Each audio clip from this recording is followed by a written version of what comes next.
Hindi kasi kayo nakikinig. Makinig kayo. Sometimes you have to bend the law.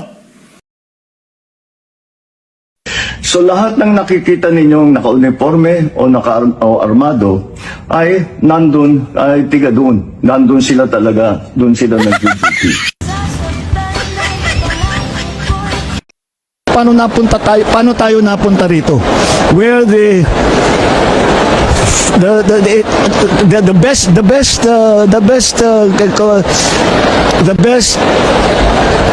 description I can have is that it has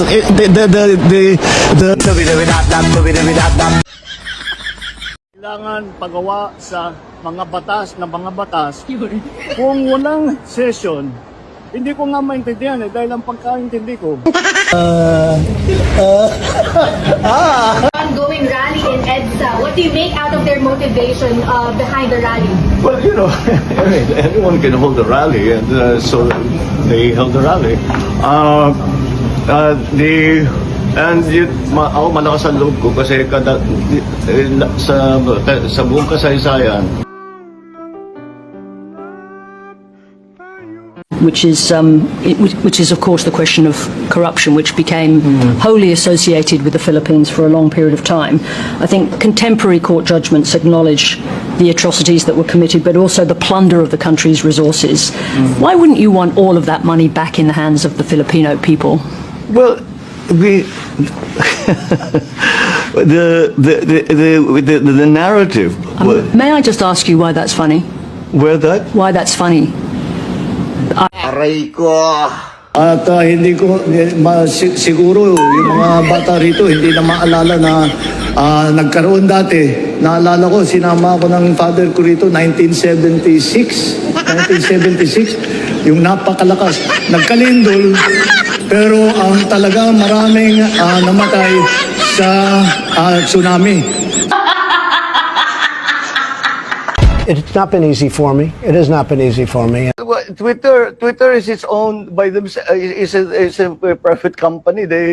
We do not and they do what they feel they have to do. But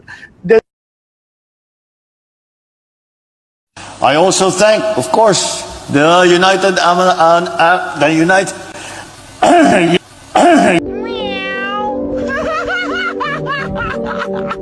Pinakamasibag talaga na public servant ay ang ating mga guro. Lahat ng ibang trabaho, kailangan din kayo ang gagawa. Kayo ang yun ang sinasabi ko, kayo ang gumagawa ng tuloy-tuloy ng pansit para magpakain doon sa mga mambisita.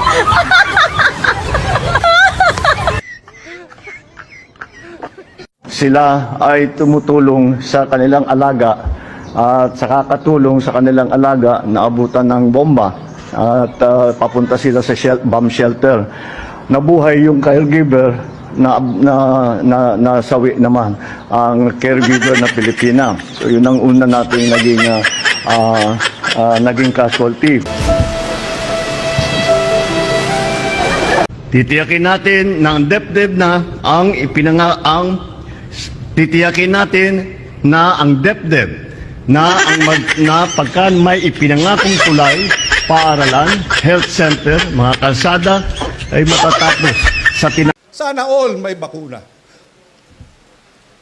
Dagdag na po natin yung mga tinatawag na farm implement, yung mga kagamitan sa pagsasaka para naman hindi masyadong mabigat ang trabaho, makakapagpahinga na po ang ating mga kaibigan at hindi masyadong mabigat ang trabaho, pati kalabaw baka pwede na magpahinga.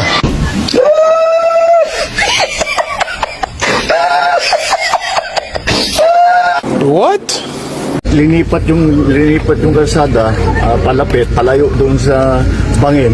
At yung bangin, dinalagyan ngayon ng slope protection para hindi na maulit yung pagbuho. Ang inyong mga ngiti, makita, maya yung kayo ay mag-alamano. Kayo ay sa inyong sigaw, inyong mga halik, inyong pa-selfie. Lahat po yan, hindi po mawawala sa aking puso.